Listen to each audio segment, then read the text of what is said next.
فرمایا او دے رتبے نہ کوئی تولے، او دی ریس کون کرے جدے منہ بھی چرا بولے. اس لیے اب ذرا سمجھنا. فرمایا ان کنتم تحبون اللہ، فرمایا اگر اس سے پیار کرنا چاہتے ہو، اگر اس کے ہونا چاہتے ہو، فاتبعونی، تو اس سے محبت کرو جسے میں نے اپنا محبوب بنایا ہے. اب یہاں ذرا غور کیجئے گا، کچھ لوگ ایسے ہوتے ہیں وہ کہتے ہیں کہ ہم بھائی ڈائریکٹ جانا چاہتے ہیں، ہمیں کسی واسطے کی ضرورت نہیں، ہمیں کسی نسبت کی ضرورت نہیں، ہم ڈائریکٹ جانا چاہتے ہیں. اب ذرا سمجھیے گا دلائل کی روشنی میں. وہ جو کہتے ہیں نا کہ یہ عقیدہ کن کا تھا کہ ہم نے ڈائریکٹ جانا ہے، ہم نے غلامی مصطفیٰ کا پٹا اپنے گلے میں نہیں ڈالنا، ہم نے حضور کے گن نہیں گانے، ہم نے حضور کا کلمہ نہیں پڑھنا، یہ عقیدہ کن کا تھا جو یہ کہتے ہیں کہ ہم ڈائریکٹ جانا چاہتے ہیں؟ قرآن کیا کہتا ہے؟ قرآن کہتا ہے قالت اليہود والنصارى نحن ابناء اللہ واحباؤہ. فرمایا یہود و نصارہ تھے وہ یہ کہتے تھے نحن ابناء اللہ، کہ ہم اللہ کے بیٹے ہیں. معاذ اللہ، استغفر اللہ. ہمیں محمد عربی کے پاس جانے کی ضرورت نہیں، ہمیں حضور کا کلمہ پڑھنے کی ضرورت نہیں. وہ احباؤ، کہ ہم اس سے محبت کرتے ہیں. تو اللہ پاک نے کیا کہا؟ فرمایا سونیا یہ جو ڈائریکٹ میرے سے رابطہ کرنا چاہ رہے ہیں، یہ جو ڈائریکٹ میرے تک آنا چاہ رہے ہیں، سونیا اینا نو دس دو او محبت انہوں قبول نہیں جنی تیرے شہر تو نہ ہو گیا. فرمایا سونیا ان سے بتا، ان کو یہ بتا دو مجھے وہ محبت قبول نہیں ہے، میں اس محبت کو، اس پیار کو قبول نہیں کرتا جو تیرے شہر سے نہ ہو کر آئے. ان کنتم تحبون اللہ، اگر یہ کہتے ہیں کہ مجھ سے محبت کرتے ہیں، فاتبعونی، تو تجھ سے محبت کرے. تیری غلامی کا پٹا جب اپنے گلے میں پہن لیں گے تو پھر ان کو کہنا نہیں پڑے گا کہ ہم اللہ سے محبت کرتے ہیں. اللہ قرآن میں کہتا ہے یحببکم اللہ، میں ان سے محبت کروں گا. فرمایا پھر ان کو کہنا نہیں پڑے گا کہ ہم تجھ سے محبت کرتے ہیں. اللہ فرما رہا ہے یحببکم اللہ، میں ان سے محبت کروں گا. احباب ذی وقار، میں آپ کو سمجھانا چاہ رہا ہوں مقام مصطفیٰ.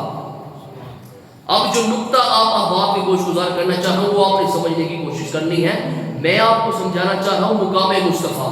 مصطفیٰ کو صرف وہی مانتا ہے جو پہلے خدا کو مانتا ہے. مصطفیٰ کو وہی مانتا ہے. اور توحید، اور یاد رکھیں رسالت اور توحید کا تعلق، اس کی وحدانیت، دیکھیے اس کو تو نہ ہم نے دیکھا ہے نہ ہم نے سنا ہے. یہ نقطہ سمجھنا ہے آپ نے. اس کو تو نہ ہم نے کبھی دیکھا ہے، نہ کبھی سنا ہے، نہ زبان نے چکھا ہے، نہ ہاتھ نے چھوا ہے. وہ تو نہ محسوسات میں سے ہے، وہ تو نہ معقولات میں سے ہے. نہ حواس اس کی خبر دیتے ہیں، نہ عقل اس کی خبر دیتی ہے، تو نہ وجدان اس کی خبریں قطعی دیتا ہے. یہ سمجھ رہے ہیں؟ نہ وجدان اس کی خبریں قطعی دیتا ہے. اب جو انسان کے ذریعے علم تھے وہ تو سارے فارغ ہو گئے. نہ وہ ہمارے محسوسات میں سے ہے، نہ معقولات میں سے ہے، نہ ہماری آنکھ نے اس کو دیکھا، نہ زبان نے چکھا، نہ کان نے سنا، نہ ہاتھ نے سنا. وہ تو محسوسات میں سے بھی نہیں، معقولات میں سے بھی نہیں. اب انسان کا یہاں سارے کا سارا علم تو فارغ ہو گیا. اب دیکھیں آنکھ سے ہم نے پوچھا اللہ ہے، انہیں تو کہا میں نے کبھی دیکھے ہی نہیں. کان سے پوچھا اللہ ہے، اس نے کہا میں نے تو کبھی سنا ہی نہیں. زبان سے پوچھا اللہ ہے، اس نے کہا میں نے تو کبھی چکھا ہی نہیں. ہاتھ سے پوچھا اللہ ہے، اس نے کہا میں نے تو کبھی چھوا ہی نہیں. اب انسان کے یہ جو حواسے ہمسائے باطنی ہیں یہ تو سارے کے سارے جواب دے گئے. نہ وہ ہمارے تخیل میں کبھی آیا، نہ وہ ہمارے خیال میں کبھی آیا، نہ وہ ہماری عقل میں کبھی آیا، اور نہ وجدان میں.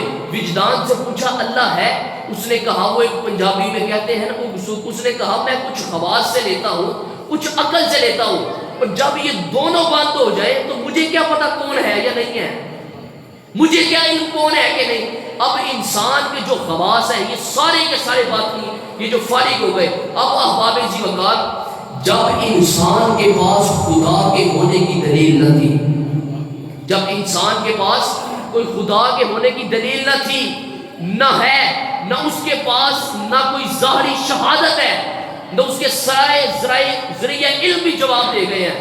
تو خدا کے خدا ہونے کا ہمیں کس نے بتایا؟ اب عقیدہ سمجھیے گا، خدا کا ہمیں خدا ہونا کس نے بتایا؟ ہمیں خدا کا خدا ہونا بتایا زبان مصطفیٰ نے.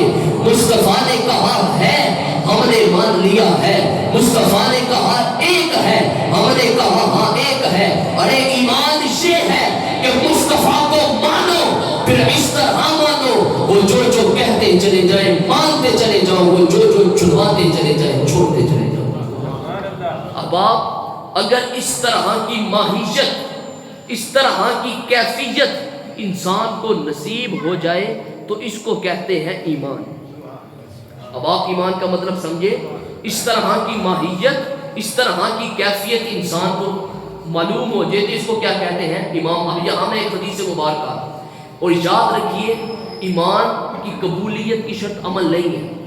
ایمان عمل سے پہلے بلا شرط قبول ہو جاتا ہے، مگر عمل کی قبولیت کی شرط ایمان ہے. جب حجۃ الوداع کے بعد بخاری شریف میں یعنی کتاب الحج میں یہ سارا لکھا ہوا ہے، حضور علیہ السلام 1.25 لاکھ صحابہ کا اجتماع تھا.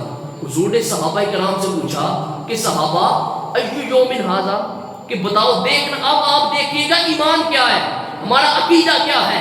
حضور نے صحابہ سے یہ پوچھا کہ صحابہ ایو یوم ھذا، آج کون سا دن ہے؟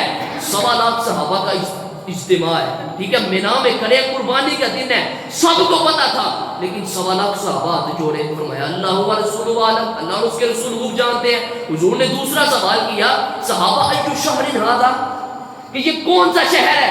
اب آپ دیکھیے گا ایمان، 1.25 لاکھ صحابہ کا اجتماع ہے، 1.25 لاکھ صحابہ نے ہاتھ جوڑے. فرمایا اللہ و رسول عالم، اللہ اور اس کے رسول خوب جانتے ہیں. پھر حضور نے مکہ کی طرف اشارہ کر کے پوچھا کہ صحابہ ایو بلد ھذا، کہ یہ کون سا شہر ہے؟ سب کو پتا تھا مکہ شہر ہے، وہاں موجود تھے، لیکن صحابہ کرام نے ہاتھ جوڑے، اللہ و رسول عالم، اللہ اور اس کے رسول خوب جانتے ہیں. کسی نے صحابہ سے پوچھا تابعین سے کہ تمہیں معلوم تھا کہ قربانی کا دن ہے، تمہیں معلوم تھا کہ حج کا مہینہ ہے، تمہیں یہ معلوم تھا کہ مکہ شہر ہے، لیکن تم نے وہاں جواب کیوں نہیں دیا؟ ارے قربان جائیں صحابہ آپ کے ایمان پر، انہوں نے ایمان کی حقیقت کو سمجھ لیا تھا. انہوں نے کہا معلوم تھا مکہ شہر ہے، معلوم تھا حج کا مہینہ ہے، وہ سب کچھ معلوم تھا، لیکن یہ نہیں معلوم تھا منشأ یار کیا ہے. فرمایا سب کچھ معلوم تھا، سب جانتے تھے، لیکن یہ نہیں معلوم تھا منشأ یار کیا. فرمایا خدا کی عزت کی قسم، ہم کہتے تھے مکہ شہر ہے، مصطفیٰ کہہ دیتا نہیں. فرمایا خدا کی عزت کی قسم مکہ شہر کا نام بدل دیا جاتا. اب آپ میں سمجھانا یہ چاہ رہا ہوں، جنہوں نے ایمان کی حقیقت کو سمجھ لیا تھا ان کے ادب کا یہ عالم تھا. اب یہ جو نقطہ آپ کی گوش گزار کرنا چاہ رہا ہوں یہ آپ نے سمجھنا ہے.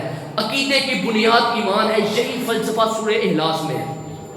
اللہ نے فرمایا کل، وہ پنجابی میں کہتے ہیں نا سونے انہاں نوں فرما دو کہ میں ایک ہاں. اب دیکھیے ذرا سوچئے آپ، بات اللہ کی ہے، اللہ کو تو چاہیے تھا کہ خود اپنے بندوں سے کہہ دیتا کہ میں ایک ہوں، لیکن محبوب سے کیوں کہا کل، کہ سونے آپ فرما دیں کہ میں ایک ہوں. کل کہنے کی کیا ضرورت پیش آئی؟ اللہ نے فرمایا میری شان نہیں ہے کہ میں ہر کس و ناقص سے کلام کروں. فرمایا یہ میری شان نہیں ہے کہ میں ہر کس و ناقص سے کلام کروں، بشر و انسانوں ہر کس و ناقص سے کلام کروں. فرمایا ما کان لی بشر ان یکلمہ اللہ، فرمایا کسی بشر کی یہ مجال نہیں کہ میں اس سے کلام کروں. سونے آپ ان سے فرما دے کہ میں ایک ہوں. احباب رب ایک ہے، بات رب کی ہے، لیکن اللہ تعالیٰ محبوب کی زبان سے اب آپ نے اس میں سمجھنا ہے اس میں حکمت کیا ہے. کیا حکمت پیش آئی؟ فرمایا کہ جب میں اپنی بات لوگوں سے کہنا چاہتا ہوں، جب میں اپنا کوئی پیغام لوگوں تک پہنچانا چاہتا ہوں، میں اپنے اور لوگوں کے درمیان ایک واسطہ مقرر کرتا ہوں. اپنے اور لوگوں کے درمیان ایک میں وسیلہ مقرر کرتا ہوں. سونیا میں اپنی بات آپ سے کہتا ہوں کہ آپ یہ بات لوگوں سے کہہ دیں. یا اللہ تو نے اپنی بات محبوب سے کیوں کہی، اس میں کیا حکمت تھی؟ فرمایا میں بتانا یہ چاہتا ہوں سونیا میں رب ہو کر بھی یہ سمجھنا ہے. فرمایا سونیا میں رب ہو کر بھی تیرے تو بغیر لوگاں نال ہم کلام نہیں ہوتا. فرمایا حالانکہ میں اپنی بات ڈائریکٹ ان سے کہہ سکتا ہوں, میں قادر مطلق ہوں, میں ان سے ڈائریکٹ مخاطب ہو سکتا ہوں. فرمایا ما کان علی بشر ان یکلمہ اللہ, فرمایا لیکن کسی بشر کی یہ مجال نہیں ہے کہ میں اس سے کلام کروں. سونیا تو میری بات ان تک پہنچا دے. یا اللہ اس میں کیا حکمت ہے؟ فرمایا میں رب ہو کر بھی, فرمایا میں رب ہو کر بھی, فرمایا تیرے تو بغیر اینا نال گل نہیں کرتا. سونیا ان سے فرما دے یہ جو ڈائریکٹ میرے تک آنا چاہتے ہیں, میں رب ہو کر بھی تیرے واسطے کے بغیر ان سے مخاطب نہیں ہوتا, اور یہ پھر کس طرح تیرے واسطے کے بغیر ڈائریکٹ ان سے مخاطب ہو رہے ہیں. فرمایا پھر یہ کس طرح تیرے واسطے کے بغیر ڈائریکٹ مجھ سے مخاطب ہو رہے ہیں. احباب سمجھانا, ذرا سمجھانا یہ مقصود تھا کہ توحید رسالت کے بغیر عقیدہ نہیں, توحید رسالت کے بغیر عقیدہ نہیں, توحید رسالت کے بغیر ایک فلسفہ ہے. لا عقیدہ لا الہ الا اللہ یہ ایک فلسفہ تھا, محمد رسول اللہ نے اسے ایک عقیدہ بنا دیا. لا الہ الا اللہ ایک فکر تھا, محمد رسول اللہ نے اسے نظام بنا دیا. لا الہ الا اللہ ایک تصور تھا, محمد رسول اللہ نے اسے پورا دین بنا دیا. نعرہ تکبیر, نعرہ رسالت, نعرہ حیدری. اب عقیدہ لا الہ الا اللہ ایک فلسفہ تھا, محمد رسول اللہ نے اسے عقیدہ بنا دیا. محض لا الہ الا اللہ ایک فکر تھا, محمد رسول اللہ نے اسے نظام بنا دیا. لا الہ الا اللہ ایک تصور تھا, محمد رسول اللہ نے اسے پورا دین بنا دیا. احباب یہ ایک مجرد فکر ہے, یہ ایک مجرد تصور ہے, یہ ایک مجرد تصور ہے, اور اس کو عقیدے کا مقام, نظام کا مقام اور دین کا مقام تب میرا جب لا الہ الا اللہ پر محمد اللہ پاک نے محمد رسول اللہ کا جامع دے دیا. پھر اس لیے ہم کیوں نہ کہیں کوئی مثل مصطفیٰ کا کبھی تھا نہ ہے نہ ہوگا, کسی اور کا یہ رتبہ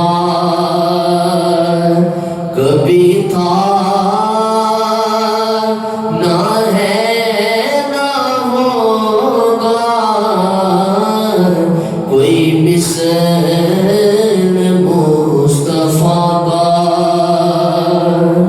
اب اللہ فرما رہا ہے پہلا عنوان مقام مصطفیٰ ہے. میرا اور میرے بزرگوں کا عقیدہ یہ ہے کہ اللہ غفور الرحیم ہے, محمد رؤوف الرحیم ہے. ذرا آپ کی طبیعت اگر اجازت دے تو تھوڑی تھوڑی سبحان اللہ فرمائیے. یہ میں آپ کو سمجھانا چاہ رہا ہوں عقیدہ کیا ہے, مقام مصطفیٰ کیا ہے. میرا اور میرے بزرگوں کا عقیدہ یہ ہے کہ اللہ غفور الرحیم ہے, محمد رؤوف الرحیم ہے. اللہ قادر قدیر ہے, محمد سراج منیر ہے. اللہ لا عیب ہے, محمد بے عیب ہے. وہ رب ہے, یہ شاہ عرب ہے. وہ ذوالجلال ہے, یہ آمینہ کا لال ہے. اس کی ربوبیت ہے, اس کی نبوت ہے, اس کی خدائی ہے, اس کی مصطفی ہے. وہ رب العالمین ہے, یہ رحمت للعالمین ہے. اس کی عبادت ہے, اس کی اطاعت ہے, اس کی بخشش ہے, اس کی سفارش ہے. وہ دینے والا ہے, یہ دینے والا ہے. یہ سمجھیے گا, وہ دینے والا ہے, یہ لینے والا ہے. وہ دیتا رہے گا, یہ لیتا رہے گا. اس کو دینا آتا ہے, اس کو لینا آتا ہے. احباب اس کا خزینہ بڑا ہے, اس کا سینہ بڑا ہے. وہ ہے, وہ یہ ہے, وہ یہ نہیں, یہ وہ نہیں. ہاں ہاں اللہ راج والا ہے اور محمد میں راج والا ہے. وہ ہے, یہ ہے, وہ یہ نہیں, یہ وہ نہیں.